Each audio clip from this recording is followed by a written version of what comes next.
saya Mahmud STNM, dosen Sekolah Tinggi Ilmu Ekonomi Pelita Buana Makassar pada program studi manajemen. Video ini saya buat bagian dari pernyataan diri dosen dalam unit kinerja Tridharma Perguruan Tinggi bidang aspek pengajaran, yang dimana salah satu persyaratan dalam pengajuan sertifikasi dosen tahun 2025. Pada kesempatan ini saya akan menjelaskan mata kuliah yang saya ampuh, yaitu mata kuliah pengantar manajemen. Manajemen merupakan mata kuliah wajib yang diprogramkan pada semester 1 dengan nilai pokok 3 SKS yang dilaksanakan selama 16 kali pertemuan, termasuk ujian tengah semester atau UTS dan ujian akhir semester atau UAS. Dalam pelaksanaan proses pembelajaran, saya menggunakan pendekatan delivery, interaction, dan assessment. Pada aspek delivery, penyampaian materi dilakukan secara sistematis melalui ceramah interaktif, diskusi, serta penggunaan media pembelajaran digital, di mana materi yang diperoleh didasarkan pada capaian pembelajaran mata kuliah atau yang disingkat CPMK. Adapun capaian pembelajaran mata kuliah ini, yang pertama, menjelaskan pengertian, peran, dan sejarah perkembangan manajemen dalam organisasi modern. Yang kedua, menguraikan fungsi-fungsi manajemen, yaitu perencanaan, pengorganisasian, pengarahan, pengawasan, dan evaluasi. Yang ketiga, menganalisis keterkaitan antar manajemen dan perilaku organisasi. Yang keempat, menunjukkan kemampuan berpikir sistem dalam memecahkan masalah manajerial dasar. Yang kelima, menunjukkan sikap etis, profesional, dan berbasis nilai-nilai kearifan lokal dalam konteks manajemen. Untuk mendukung setiap materi pembelajaran tersebut, digunakan bahan ajar, buku ber-ISBN, dan artikel ilmiah. Pada aspek interaksi, di mana mendorong partisipasi aktif mahasiswa melalui tanya jawab dan diskusi kelompok yang terstruktur, serta pembahasan studi kasus untuk meningkatkan pemahaman dan penerapan materi. Pada aspek asesmen, melakukan penilaian secara berkelanjutan melalui tugas individu, kuis, dan presentasi kelompok, serta ujian. Adapun indikator penilaian mahasiswa dalam mata kuliah ini, yaitu yang pertama, kehadiran 20%, tugas 20%, kuis 10%, aktifan diskusi 10%, ujian tengah semester atau UTS 20%, ujian akhir semester atau UAS 20%, di mana indikator penilaian ini disampaikan pada saat pertemuan pertama. Selanjutnya saya akan mengajukan video pembelajaran tatap muka di kelas pada pertemuan kedua dengan materi peran manajemen dalam organisasi. Assalamualaikum warahmatullahi wabarakatuh. Waalaikumsalam warahmatullahi wabarakatuh. Gimana kabarnya hari ini? Alhamdulillah ya. Hari ini kita ketemu lagi pertemuan kedua dengan mata kuliah pengantar manajemen. Sebelum kita memulai perkuliahan, kita berdoa dulu agar perkuliahan ini berjalan dengan baik. Doa dimulai.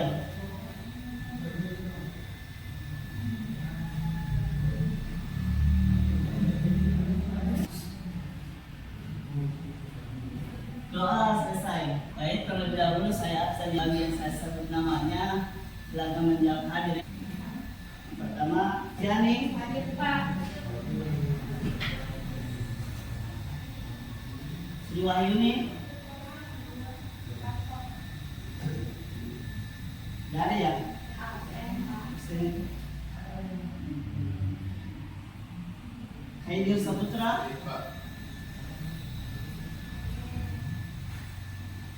Andi Saputra, Mufaika, Nuratika Rahman, Sindia Peviani, Duka,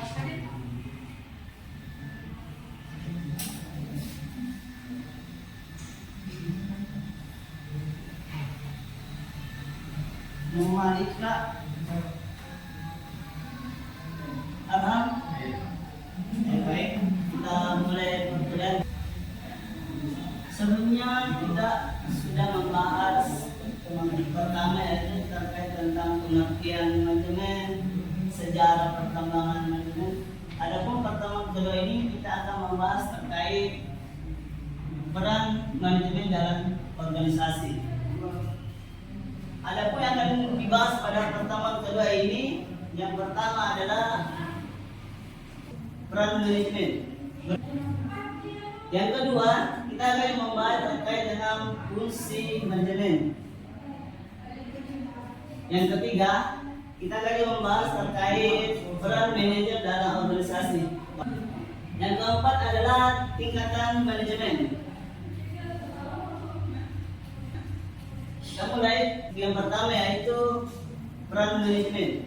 Peran manajemen adalah segala bentuk kegiatan yang dilakukan manajer atau pimpinan untuk mengatur, mengarahkan, dan untuk mencapai suatu tujuan organisasi ya. Selanjutnya, menurut teman-teman, apa yang akan terjadi jika tidak ada manajemen yang jelas? Kira-kira apa menurut teman-teman? Apa yang terjadi dalam suatu organisasi ketika tidak ada manajemen yang jelas? Ada yang bisa? Ya, silakan.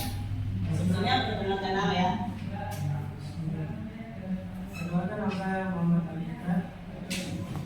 Menurut saya, tanpa manajemen jelas, organisasi akan mengalami kekacauan dalam pembagian tugas. Ada yang lain? Ya, silakan. Perkenalkan nama saya Arham.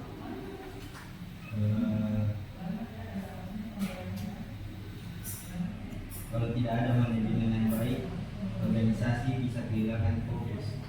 Ya, baik ya.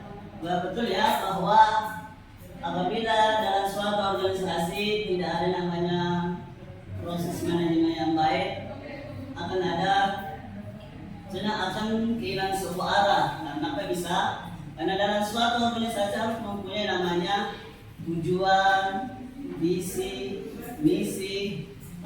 Bisa dipahami ya? Karena dalam proses seperti pertemuan minggu lalu bahwa manajemen itu adalah suatu proses yang sistematis dan saling bekerja sama untuk mencapai suatu tujuan organisasi. Dan bisa dipahami ya? Selanjutnya kita masuk di bagian fungsi manajemen. Fungsi manajemen itu dibagi 5. Yang pertama adalah perencanaan atau planning. Dalam suatu organisasi kita membutuhkan namanya proses perencanaan. Dan inilah awal sebuah dalam suatu organisasi. Karena dalam suatu organisasi kita harus membutuhkan perencanaan, mulai dari membuat visi, misi, tujuan. Itulah namanya awal dari pengelolaan suatu organisasi, yaitu perencanaan. Sama halnya kita di sini ya, setiap manusia itu punya namanya rencana ya. Seperti ya teman-teman ada pasti punya rencana ya. Rencananya itu salah satunya apa kira-kira?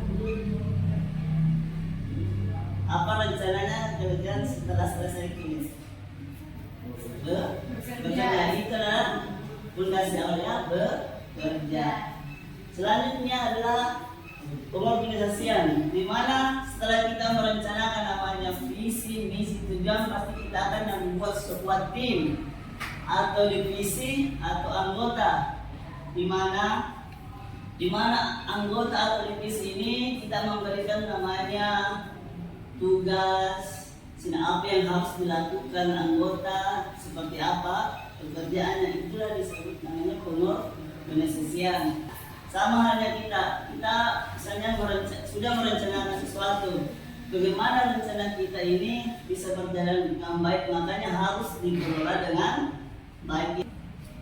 Selanjutnya yaitu pengarahan. Di mana pengarahan ini setelah kita membentuk sebuah tim, memberikan tugas dan fungsi masing-masing, kita harus memberikan juga pengarahan atau motivasi, karena setiap anggota atau karyawan itu biasanya turunnya, maksudnya biasa dia kurang semangat, mungkin ada faktor eksternal sehingga dia mempengaruhi tentang kinerjanya. Makanya selaku pemimpin harus selalu mengarahkan, memotivasi anggota maupun karyawannya. Selanjutnya yaitu pengawasan. Setelah kita melakukan namanya mobilisasi pengarahan, kita perlu namanya pengawasan, karena tidak kemungkinanlah karyawan itu tidak bekerja sebagaimana tugas yang diberikan, makanya butuh namanya pengawasan ya. Yang terakhir adalah evaluasi. Kenapa butuh namanya evaluasi? Karena setiap apa yang kita rencanakan itu tentunya bisa kita evaluasi bahwa perencanaan sebelumnya itu ternyata kurang maksimal atau perlu ditingkatkan. Makanya perlu namanya evaluasi sehingga apa yang kita rencanakan selanjutnya bisa ada namanya bahan evaluasi. Ya. Sejauh ini ada yang ingin ditanyakan? Ya, silakan perkenalkan nama. Perkenalkan, nama saya Nurhasfiani. Saya ingin bertanya, apakah fungsi planning bisa diubah dalam proses manajerial? Baik, pertanyaan bagus ya. Apakah planning atau perencanaannya bisa berubah pada saat proses manajerial atau proses berjalan suatu organisasi ya? Ya benar ya, bahwa perencanaan itu bisa berubah kapan saja atau fleksibel, karena namanya perencanaan itu pasti kedepannya pasti ada namanya perubahan, apa itu perubahan eksternal atau perubahan internal. Misalkan dalam proses perjalanan manajerial ada perubahan pertama yaitu misalnya perubahan aturan, kebijakan pemerintah berubah atau permintaan pasar meningkat. Makanya apa perencanaan sebelumnya harus namanya dievaluasi atau harus diperbaiki ya terkait faktor-faktor yang mempengaruhi ya, seperti faktor perubahan aturan dan permintaan pasar atau ukuran finansial ya. Perencanaan itu fleksibel, bisa berubah kapan saja ya berdasarkan faktor ya. Selanjutnya kita masuk yaitu peran manajer dalam organisasi. Sebelum saya lanjut, saya ingin bertanya ke teman-teman, apa sih yang membedakan antara manajemen dan manajer ya?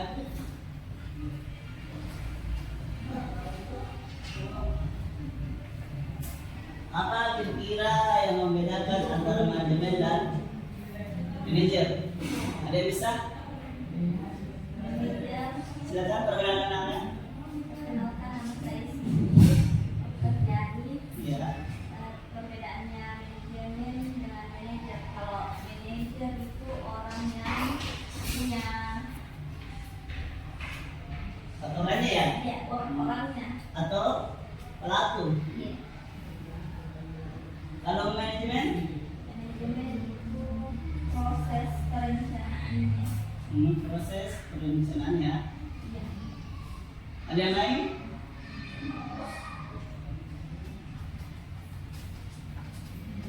Ada yang lain? Ya, silakan. Perkenalkan ya. Perkenalkan, nama saya Edi Saputra. Iya. Manajemen adalah pelaku organisasi yang mengatur sistem agar tujuannya tercapai. Sedangkan manajer orang yang mengelola dan bertanggung jawab atas pelaksanaannya. Ya baik, jawaban sudah bagus ya, bahwa manajemen dan proses ya. Manajemen itu kita ketahui adalah suatu proses. Mana sebelum kita sudah belajar bahwa manajemen adalah proses secara sistematis dan terencana dan memanfaatkan sumber daya mencapai suatu tujuan. Untuk mencapai suatu tujuan ya, itu namanya pelaku. Ada manajer ya. Yang menjalankan sebuah manajemen itu adalah pelaku atau manajer. Bisa dipahami ya? Nah.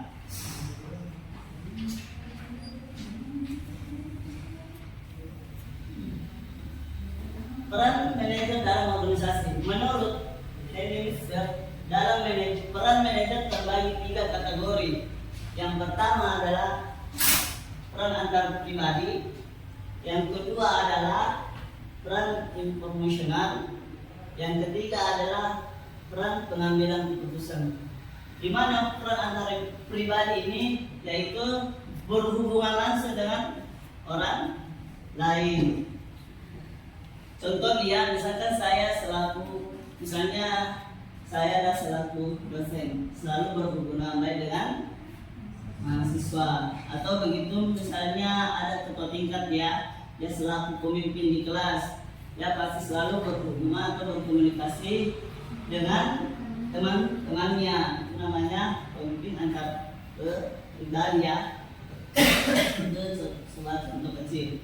Yang kedua adalah peran informasional, di mana peran informasional adalah mengumpulkan atau menyampaikan dan menjelaskan sebuah informasi. Misalkan saya kasih contoh ya, ketua tingkat dia mendapatkan informasi di dosennya bahwa dia tidak sempat masuk ya, makanya peran sebagai ketua tingkat itu dia menyampaikan informasi yang diterima terhadap ke teman-temannya ya. Itu peran informasi ya, sebagai informasi penyambung informasi antara dosen dengan mahasiswa. Yang ketiga adalah peran pengambilan keputusan, di mana peran pengambilan keputusan inilah membuat keputusan yang penting terkait dengan masalah-masalah atau terkait dengan pengelolaan. Misalkan kasih contoh ya, jika dalam lingkup kelas itu tidak mungkin ada namanya perbedaan pendapat ya. Misalnya dosen menugaskan gugur tugas atau mengerjakan tugas atau membagikan kelompok. Biasanya kita ketua tingkat silahkan bentuk anggota kelompok ya. Biasanya teman-teman saya tidak mau satu kelompok dengan si A, kan tidak sejalan. Misalnya juga saya tidak mau satu kelompok dengan si B ya. Pasti akan terjadi seperti dalam kelas ini ya. Biasa terjadi, biasa ya. Biasanya ada kurang diskusi. Makanya selaku ketua tingkat dia harus berperan sebagai pengambilan keputusan bahwa apa yang diputuskan oleh ketua tingkat itu aslinya harus disepakati ya. Bisa dipahami ya. Oke.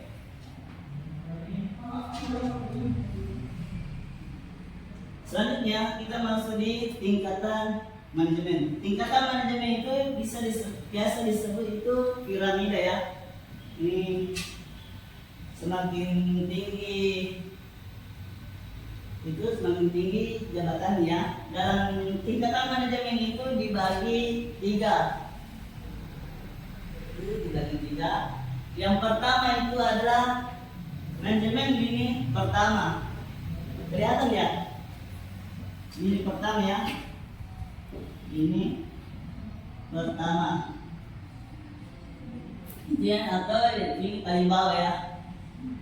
Lini pertama itu terdiri dari supervisor, kepala shift, atau koordinator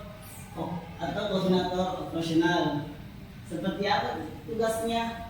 Tugasnya itu seperti memastikan atau mempekerjakan atau mengerjakan tugas sehari-hari dengan lancar ya. Maksudnya apa yang sudah dilakukan dia melaksanakan semua tugas yang diberikan oleh atasan.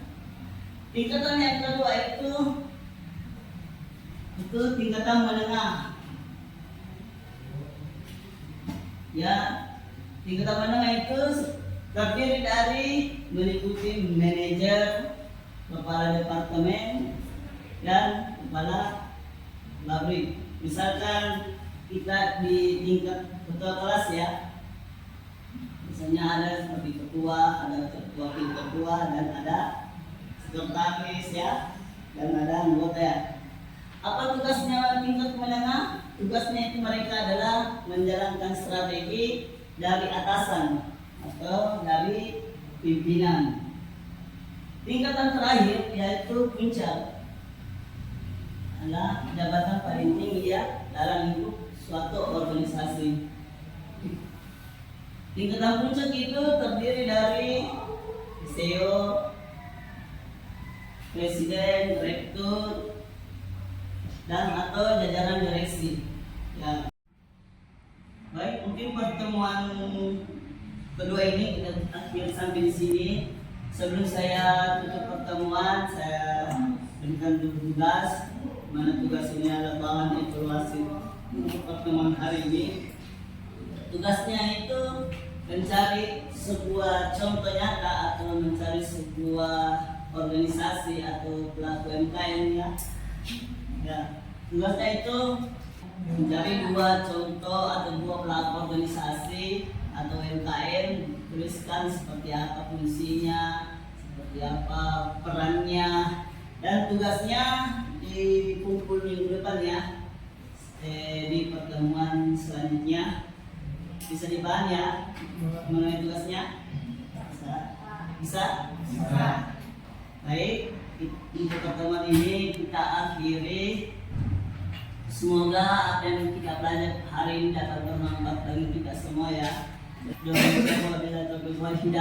Assalamualaikum warahmatullahi wabarakatuh. Waalaikumsalam